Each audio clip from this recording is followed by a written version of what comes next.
Every day, girl group stans fight over the same things.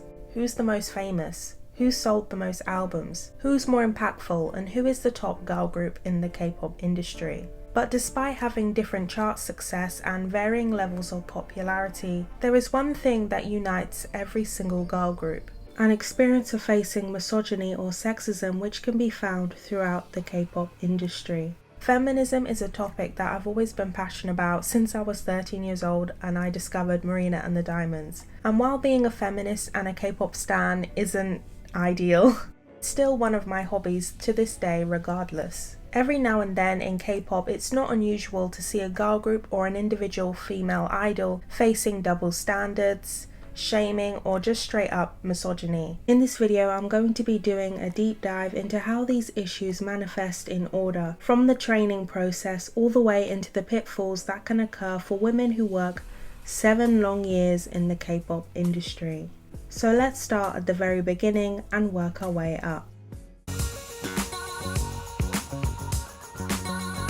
The trainee process is essential to the majority of K-pop groups. All trainees are expected to work hard, and part of working hard includes abiding by strict standards, spending hours practicing, and showing that you have the determination to debut. While it's true that male trainees will also be going through such rigorous training in order to debut as well, it's important to point out how the trainee system amplifies the notions of the patriarchy, as it prepares very young girls with the way they are supposed to act as girls or women. What makes this different to male trainees is that boy groups in particular are expected to sell the fantasy of the ideal man women or girls want, which deviates from patriarchal norms. Men's pleasure, likes and dislikes are always put above women in popular media across the world, and boy groups kind of go against this. On the other hand, female trainees are training for girl groups that are going to be sold to the public. Boy groups survive off of the backs of female fans, but girl groups are expected to survive off of a mixed demographic of fans and of course the support of the public. As a very small portion of K-pop companies are led by women, the majority of K-pop idols work for men. This sometimes puts men in full control of a female trainee's livelihood or personhood. But even if women do have some power when creating a girl group, the trainee system and its values were built by men. So the system will naturally use techniques that are very male in its philosophy of making idols. The system enforces dieting restrictions and will impose patriarchal ideas on female trainees due to it being a system made by men. Sometimes men in the K-pop industry will exert their power and harass the female trainees, knowing they can't fight back or else they won't be able to debut as a K-pop idol. Many of this has been admitted by female K-pop idols or shown through behind the scenes documentaries. A decade ago, the documentary 9 Muses of Star Empire was released, that followed the lives of the trainees under Star Empire who were gearing up for their debut in the girl group 9 Muses. Throughout the documentary, you get a glimpse of how male managers and CEOs bake patriarchal ideals into the group's concept, while also projecting these ideals onto the trainees themselves. After watching the girls perform, the chief director pulls one of the trainees aside to tell her, "Did you see? Look at how the other girls are doing. She alone is walking like an ugly duckling." 12 years later, we are treated to similar scenes in Lesser Film's documentary The World Is My Oyster, in which the girls are lectured to take beauty standards more seriously, being told, "As a company, we will do our best to provide you with the best means, but in the end, self-management is all up to you." I think you need time to rethink how important this is and for you to strictly manage yourselves. In gooyong Kim's study on female idols as a cultural genre of patriarchal neoliberalism, he writes, "Through an extraordinarily long trainee period, female idols have internalized and reinforced a subservient self-image that is contingent upon the patriarchal desire of imagined femininity. Female trainees who end up debuting are probably going to feel conditioned not to say anything that could go against patriarchal norms in order to maintain a healthy career going forward.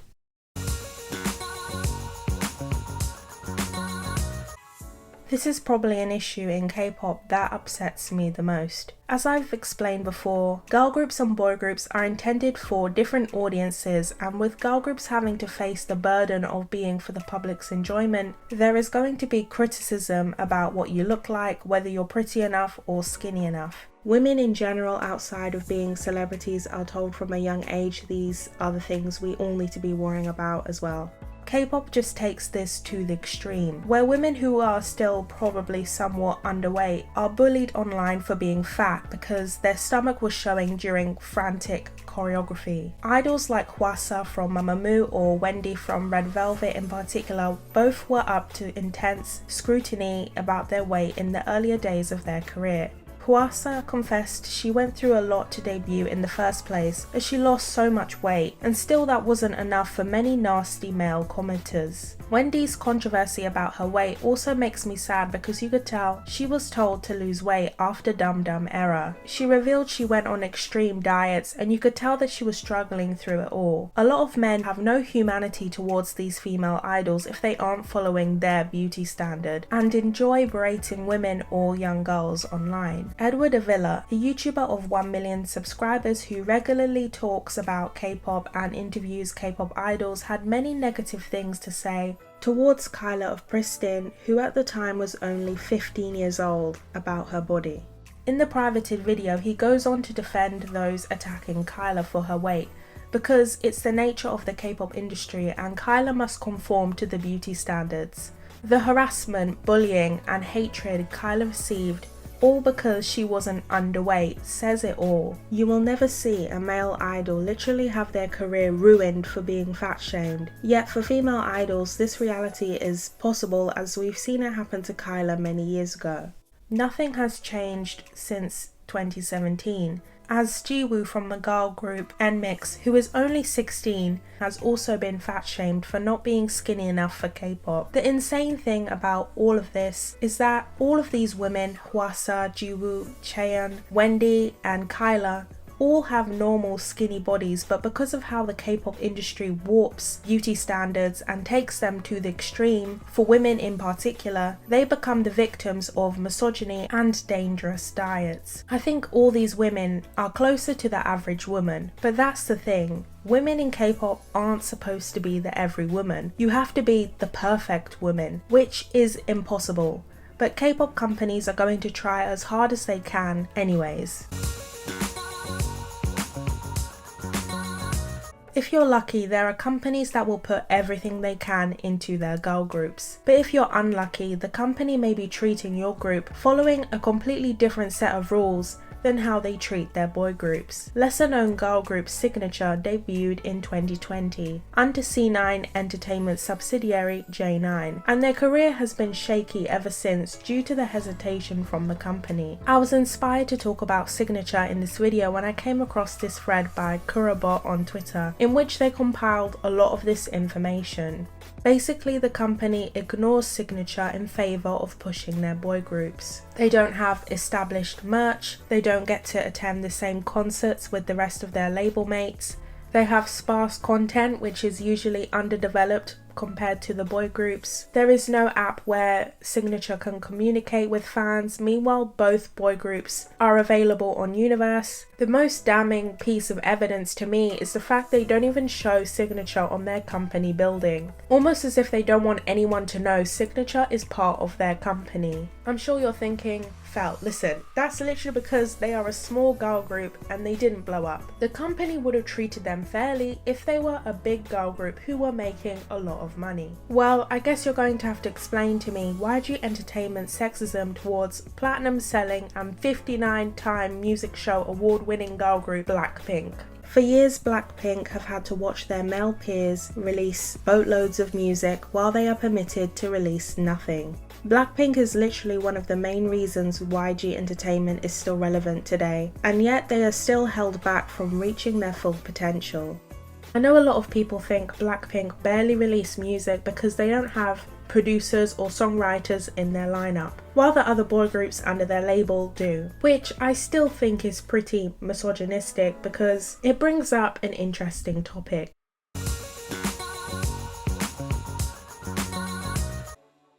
This has been a widely used drag that I've seen many boy group stans over the years use against girl groups. They don't produce their own music, so they're lower than my favourite original and authentic self-produced boy group. Sadly, this attack isn't as strong as boy group stans think it is, because it's lacking in understanding and reasoning. It's easy to say girl groups don't write their own music, but do you even know why that is? Being a girl group that is pushed for mainstream success in Korea, as opposed to being a boy group that can survive off of a secluded female-run fanbase, female idols are under pressure to fit the public's expectations of what a woman should be. You're supposed to look pretty 24/7, and you can't be caught slipping at any given moment. In the K-pop industry, female idols are supposed to be seen and not heard. This means companies are way more likely to focus on building a visually good-looking group to meet the public's expectations for female K-pop idols, compared to members that are producers or songwriters. You'll notice that the fact K-pop girl groups have less producers or songwriters has nothing to do with the women in the K-pop industry being inherently bad or uninterested in songwriting or producing. Especially if you look at girl groups like G-Idol, in which Soyeon has been the one driving the group's success through their concepts or music, and if she wasn't involved, Cube never would have made G-Idol as big as they are today on their own. Rather, it's that companies have preconceived notions of what female idols can do or should do, and they'd prefer female idols to stick to magazine spreads while they, as men behind the scenes, create the girl groups the public demands they should be.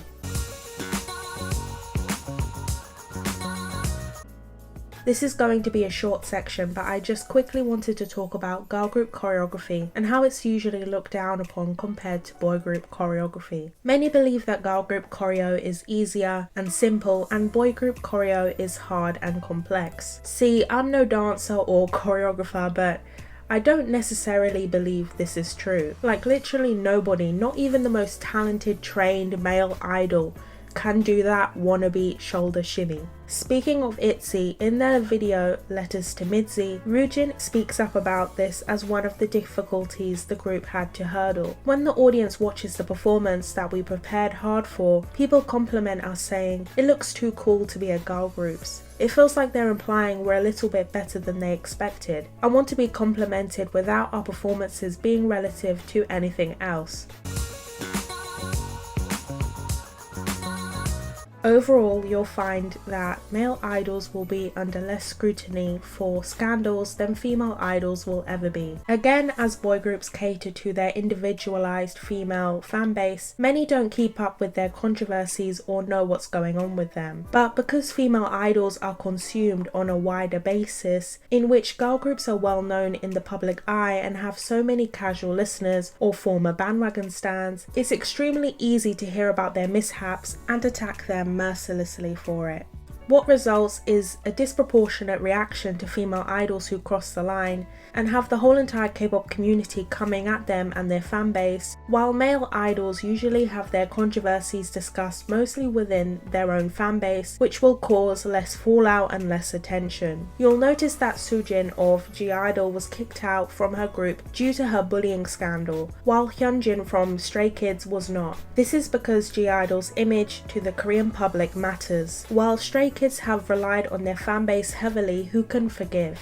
The worst scandal to befall a female idol in K-pop is probably a dating scandal. Dating another idol in particular sounds like a nightmare that would probably have me paranoid every second of the day. Male idols are expected to be faithful to their fans in the K-pop industry, but when they get into dating scandals, it's never them who will be scrutinized the most. It's always the women they are dating. All K-pop fans know the story of the Black Ocean, but did you know that the reason Girls' Generation got that Black Ocean was because they were being slandered for being too close to other boy groups?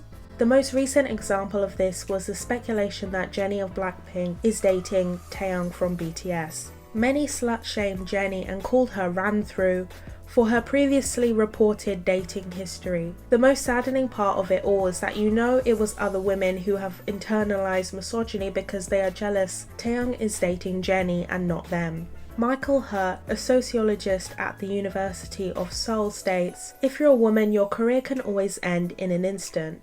You can be a top star, but they'll come after you with pitchforks. These women are stars, yet society is stacked against them. When police are coming at you, turning a victim into a victimizer, it seems like a man can attack a female idol who has top lawyers and a big entertainment company behind her, and still he has more protection. The double standard of who gets called out for what even goes as far as female idols being torn to shreds for reading feminist books or wearing anything feminist, while male idols do the exact same thing and they are praised for being good men. Irene from Red Velvet had her pictures burned and cut by her male fans for reading Cho Namjoon's feminist novel Kim Ji-young, born in 1982. Meanwhile, when RM of BTS said he was reading the exact same book, he wasn't attacked as much as Irene was. It goes to show that male idols have more freedom to speak out against the patriarchy than female idols do, due to female idols being expected to appeal to the men in the public and in their fan base. You'd think that because male idols have to go to the military, they'd end up having shorter careers in the K-pop industry. But the grip misogyny has on K-pop will not let this be. In fact, I can think of so many more active male idols who are in their 30s than female idols. I find that female idols are expected to grow out of being idols when they get to their 30s and try acting or a solo career instead. Being a female K-pop idol requires women to be youthful because society believes that a woman's peak is in her 20s, and then once you get to 30 it's all over. Female fan bases don't really care whether their male idols are 40, but the public at large will have internalized opinions about how old women should be before they settle down and try something else. And I'm not just talking about the Korean public, by the way, because the amount of times I've seen Boa or Irene be discarded and called a hag for being like in their 30s and still being active in the K-pop industry, it's unreal. While male idols are able to sustain lengthy careers in K-pop, many female idols are kicked to the curb when the public wants to see younger female idols. What ends up happening is that companies are way more likely to build a girl group of really young girls so they can exist longer in the K-pop industry without being perceived as old. With girl groups under heavy expectations to please the public and become perfect mainstream celebrities, young girls who become K-pop idols have to take on a lot of pain before they even turn 15. Lim Young-ho, a psychology professor at Dankook University who specializes in child and adolescent psychiatry, states, "The isolation and lack of peer interaction are bound to affect a child's psychological development and coping mechanisms later as an adult. Even if they do rise to stardom, there's a high possibility that they will find it difficult to handle their emotions or be resilient when faced with stress. They may also be greatly affected by hate comments, then become unable to cope and spiral into self-destructive behavior, which we've seen many celebrities do. The deprivation of socialization is a bigger issue than skipping school." I don't really know what to say and what to do with all the information I've just told you. K-pop has many problematic sides, but it also has many good sides. I think the best thing we can do is to continue to defend female idols against misogyny and sexism because, as fans, it's the best we can do. I wish that companies would think outside the box more because the more they try to uphold the unfair standards of the industry, the more likely it is that people just won't be seeing K-pop as a unique space for groups anymore. If nobody wants to innovate and just uses the same tricks of the trade, who's to say K-pop won't be irrelevant by the end of the 2020s?